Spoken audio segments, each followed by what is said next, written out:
Did you know that the staffing industry alone generated $490 billion worldwide in 2018? That's a lot of cash, and there's plenty more of it to come, with the industry expected to grow between 4 and 5% each year over the next few years. So where does all that money go? How does it all get paid out? Those are good questions, and I'm glad you asked.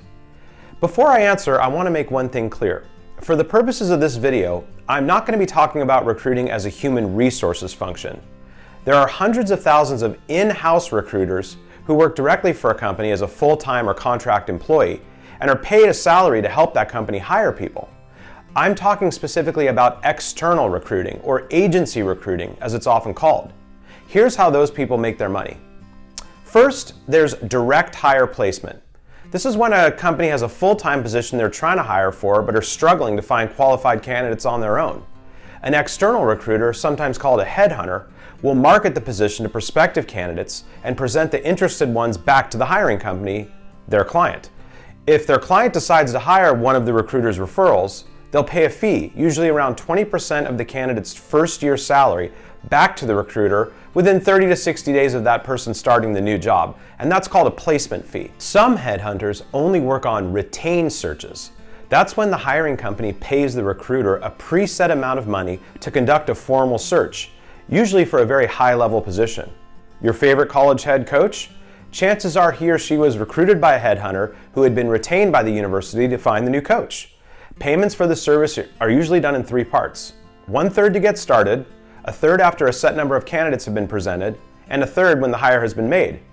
There are independent headhunters and executive search firms that work in this area. Next, there's contract placements or staffing. This is when a company needs resources to help with projects or seasonal type stuff, but they don't want to invest in more full-time employees.